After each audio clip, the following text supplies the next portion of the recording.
అస్సలాము అలైకుం ఫ్రెండ్స్, నమస్తే. నేను ఈరోజు చేయబోతున్నాను టమాటా పచ్చడి అండి. ఇది పక్కా విలేజ్ స్టైల్ ఉంటుంది అన్నమాట. ఫస్ట్ మనం ఏం చేయాలంటే, నేనైతే అరకిలో వరకు తీసుకున్నాను.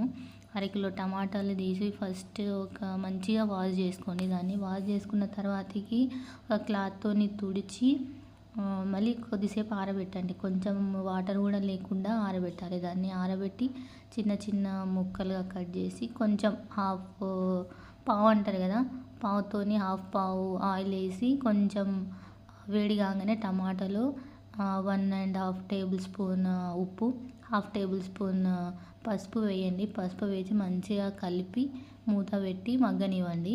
ఒక 2-3 మినిట్స్ తర్వాత మళ్ళీ ఓపెన్ చేసి కలపాలి. దీన్ని కలిపిన తర్వాత ఇది మొత్తం మనకి కుక్ కావడానికి 15 మినిట్స్ పడుతుంది అండి మనకి. ఇందులో మనం కొంచెం నిమ్మకాయ సైజు అంత చింతపండు కూడా వేసుకోండి.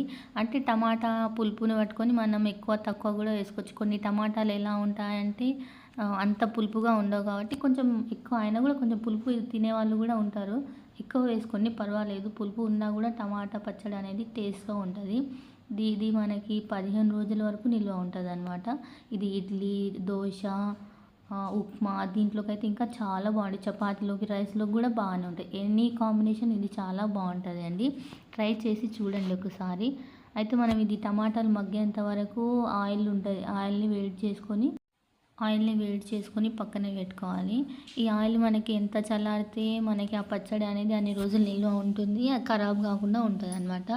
దానికోసం నేను 3-3.5 పావుల నూనె వేసి 1/2 టేబుల్ స్పూన్ ఆవాలు, 1 స్పూను జీలకర్ర, 3 ఎండుమిరపకాయలు, ఇది ఎల్లిపాయ పేస్ట్ అండి, వెల్లుల్లిపాయ పేస్ట్. అది ఎంత తీసుకున్నానంటే, ఒక పెద్దవైతే 1.5 తీసుకోండి, చిన్నవైతే 3 పాయలు తీసుకొని వాటిని గిల్లి కచ్చపక్కగా నూరండి. నూరి కొంచెం కలర్ చేంజ్ అవుతుంది అనుకోండి, అప్పటి వరకు ఉంచి దించి అది పక్కన చల్లారడానికి పక్కన పెట్టేసేయండి.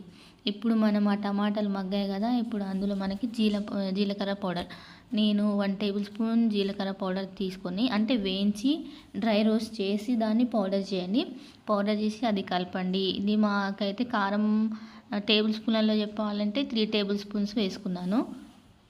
చాలా ఎక్కువనే ఉంది మాది కారం. 3 టేబుల్ స్పూన్స్ వేసుకొని బాగా కలిపి దీన్ని ఏం చేయాలంటే, ఇట్లా వేడిగానే మిక్సీ చేయకుండా కొద్దిసేపు మనం చల్లారబెట్టాలన్నమాట. ఒక బౌల్లో తీసుకుని చల్లారబెట్టి మిక్సీ చేయాలి. మిక్సీ చేసిన తర్వాత దాన్ని ఇప్పుడు మనం చల్లారిన నూనె ఉంది కదా, అందులో కలిపేయండి. టేస్టీ టమాటా పచ్చడి రెడీ.